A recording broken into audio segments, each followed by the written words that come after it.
সবাইকে স্বাগত জানাচ্ছি বিডি ভিউজে। আপনাদের সাথে আছি আমি সুস্মিতা দাস।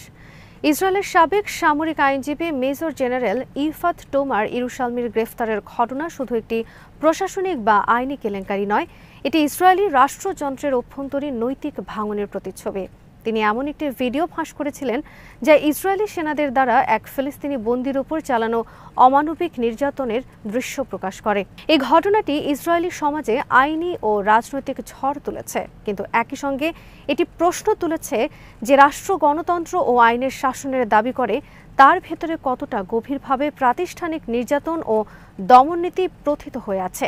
ইসরায়েলি বর্বরতার নতুন উপাখ্যান এবং ইউরোপ চাইলে কিভাবে এটি বন্ধ হতে পারে তার কিছুটা তুলে ধরেছেন ওয়াহিদ ফারুকি।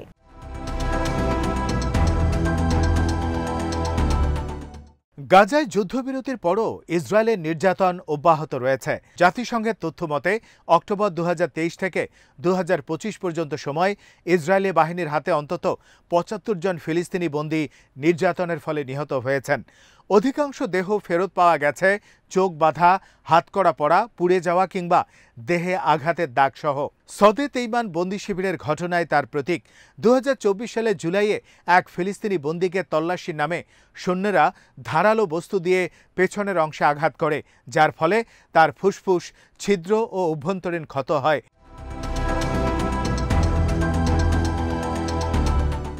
এমন ভয়াবহ নির্যাতন ভিডিওতে ধরা পড়ায় ইসরায়েলি সরকার আতঙ্কিত হয়ে পড়ে, কারণ এটি আন্তর্জাতিক সম্প্রদায়ের চোখে তাদের গণতান্ত্রিক মুখোশ খুলে দেয়।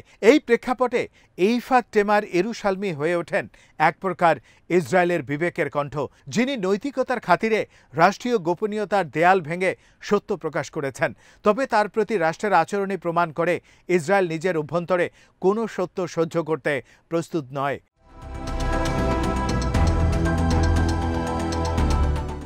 ইসরায়েলের কারাগারগুলো দীর্ঘদিন ধরেই ফিলিস্তিনি বন্দীদের ওপর শারীরিক ও মানসিক নির্যাতনের জন্য পরিচিত। অ্যামনেস্টি ইন্টারন্যাশনাল ও জাতিসংঘের বিভিন্ন প্রতিবেদনে বলা হয়েছে, নির্যাতন ইসরায়েলের বন্দিশালাগুলোতে একটি নিয়মিত প্রশাসনিক পদ্ধতিতে পরিণত হয়েছে।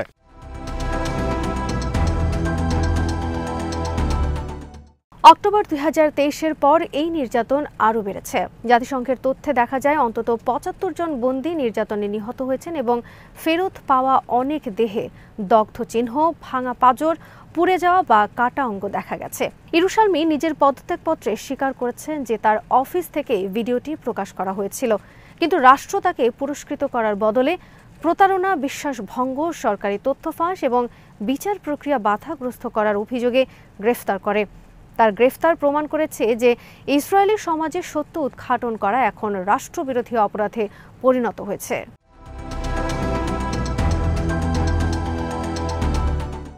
ইসরায়েলের এই নির্যাতন ও মানবাধিকার লঙ্ঘনের ঘটনাগুলির প্রতি ইউরোপীয় ও মার্কিন রাষ্ট্রগুলোর অবস্থান দীর্ঘদিন ধরে দ্বৈত। একদিকে তারা গণতন্ত্র ও মানবাধিকারের রক্ষা কবচ দাবি করে, অন্যদিকে একই কণ্ঠে ইসরায়েলকে অস্ত্র, প্রযুক্তি ও কূটনৈতিক ছাতা দিয়ে সুরক্ষা দেয়। অক্টোবর 2025 পর্যন্ত তথ্যে দেখা যায়, গাজায় যুদ্ধবিরতি কার্যকর হলেও ইসরায়েল অন্তত 220 জন ফিলিস্তিনিকে হত্যা করেছে, যার মধ্যে শতাধিক একদিনে নিহত হয়। ইউরোপীয় ইউনিয়ন এর বড় রাষ্ট্র যেমন জার্মানি, ফ্রান্স ও ইতালি ইসরায়েলের সঙ্গে অস্ত্র ও প্রযুক্তি বাণিজ্য চালিয়ে যাচ্ছে।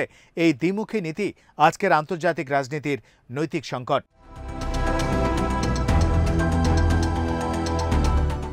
যখন সাংবাদিক, মানবাধিকার কর্মী বা সৈন্যরা ইসরায়েলের নির্যাতন ফাঁস করেন, তখন তাদের রাষ্ট্রদ্রোহী বলা হয়। অথচ যারা নির্যাতনের নির্দেশ দেন, তা বাস্তবায়ন করেন, তারা জাতীয় নিরাপত্তা রক্ষক হয়ে যান। যেখানে রাজনৈতিক কূটনীতি ব্যর্থ, সেখানে শ্রমিকদের সংগঠিত অর্থনৈতিক প্রতিরোধ হতে পারে কার্যকর প্রতিরক্ষা। ইউরোপীয় ইউনিয়ন ইসরায়েলের সবচেয়ে বড় বাণিজ্য অংশীদার। 2024 সালে তাদের মোট পণ্য বাণিজ্যের 32% ইউরোপের সঙ্গে হয়েছে। ইউরোপ ইসরায়েলের আমদানির 34% সরবরাহ করে এবং রপ্তানির 29% গ্রহণ করে। অর্থাৎ ইউরোপের বন্দর ও শ্রমশক্তি ইসরায়েলের অর্থনীতির শ্বাসনালী।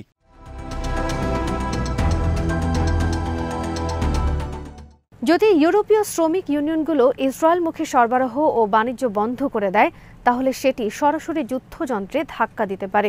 ইতিহাস প্রমাণ দেয় ১৯৮০-এর দশকে দক্ষিণ আফ্রিকার বর্ণবাদী শাসনের পতনের পেছনে শ্রমিক আন্দোলন একটি প্রধান ভূমিকা রেখেছিল। ১৯৮৪ সালের ডানেস স্টোরের আইরিশ শ্রমিক ধর্মঘট ছিল এমন এক দৃষ্টান্ত যেখানে সাধারণ কর্মীরা দক্ষিণ আফ্রিকার পণ্য স্পর্শ করতে অস্বীকার করেছিলেন। তাদের প্রতিবাদ থেকেই ইউরোপ জুড়ে বর্ণবাদ বিরোধী আন্দোলন নতুন গতি পায়। আজ সেই ঐতিহাসিক দৃষ্টান্তই ফিলিস্তিনের মুক্তি সংগ্রামের সঙ্গে নতুনভাবে প্রাসঙ্গিক হয়ে উঠছে।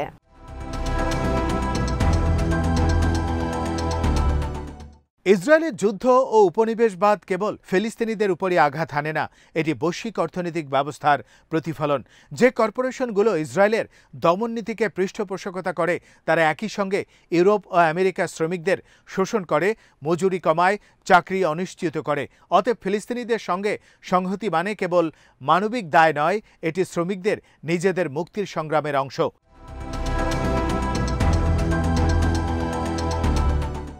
ইসরায়েলের সামরিক ও প্রযুক্তিগত কর্মকাণ্ড ইউরোপীয় বাজার ও বন্দরগুলোর উপর নির্ভরশীল। যদি শ্রমিকরা বন্দর বন্ধ করে দেয়, ট্রেন থামায় বা ইসরায়েলি পণ্য পরিবহন না করে, তাহলে সরাসরি যুদ্ধের লজিস্টিক সাপোর্ট বন্ধ হবে। শ্রমিক ইউনিয়নগুলো একত্রে ইসরায়েলমুখী পণ্য লোড আনলোড বন্ধ করতে পারে, ইসরায়েলি কোম্পানির কার্গো গ্রহণে অস্বীকৃতি জানাতে পারে, কিংবা ইসরায়েলি প্রযুক্তি প্রতিষ্ঠানের সঙ্গে যৌথ প্রকল্পে কাজ না করার সিদ্ধান্ত নিতে পারে। এই ধরনের অর্থনৈতিক প্রতিরোধ আন্তর্জাতিক আইনের দৃষ্টিতেও ন্যায্য, কারণ এটি গণহত্যা প্রতিরোধে অহিংস প্রতিবাদ হিসেবে ধরা হয়।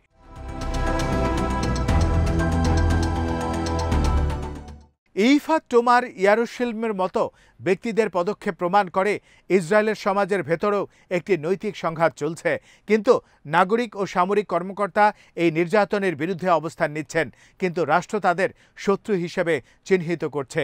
এই অভ্যন্তরীণ প্রতিরোধও গুরুত্বপূর্ণ, কারণ এটি দেখায় যে ইসরায়েলি রাষ্ট্র ও ইসরায়েলি জনগণ এক নয়।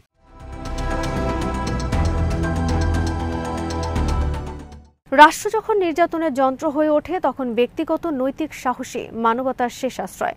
শ্রমিক ইউনিয়নগুলোর সংহতি শুধুমাত্র আন্তর্জাতিক চাপ নয়, বরং সেই সাহসী ইসরায়েলিদের প্রতিও নৈতিক সমর্থন। ২০২৫ সালের সেপ্টেম্বর মাসে ইতালিতে শ্রমিক ইউনিয়ন ও ফিলিস্তিন সংহতি আন্দোলন একত্রে গাজার জন্য জাতীয় ধর্মঘট ঘোষণা করেছিল। বন্দর, রেল ও কারখানায় কাজ বন্ধ রেখে তারা দাবি তোলে, আমরা গণহত্যার পণ্য পরিবহন করব না।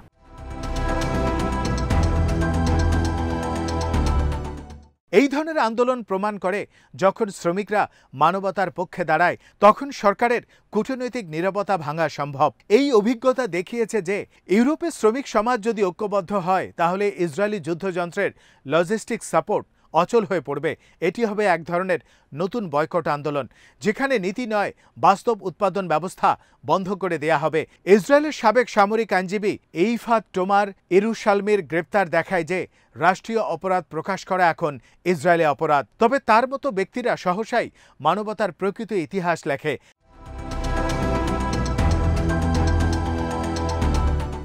একই সঙ্গে ইউরোপীয় শ্রমিক ইউনিয়নগুলো আবারও মানবতার পক্ষে দাঁড়াতে পারে। গাজায় আজও মানুষ মরছে ক্ষুধায়, নির্যাতনে এবং রাষ্ট্রীয় দমননীতির নিচে। এই পরিস্থিতিতে কূটনৈতিক বিবৃতি নয়, বাস্তব অর্থনৈতিক প্রতিরোধই পারে ইসরায়েলের গণহত্যা থামাতে। যখন শ্রমিকরা বন্দর বন্ধ করবে, ট্রেন থামাবে কিংবা ইসরায়েলমুখী পণ্য তোলা বন্ধ করবে, তখনই রাষ্ট্রগুলো বাধ্য হবে তার অবস্থান বদলাতে।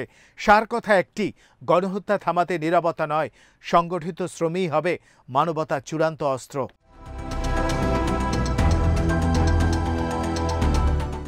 আজ এখানেই শেষ করছি। সবাই ভালো থাকুন, সুস্থ থাকুন আর দেখতে থাকুন বিডি ভিউজ। চ্যানেলটি ভালো লাগলে সাবস্ক্রাইব করুন, সংযুক্ত থাকুন আমাদের ফেসবুক পেজে।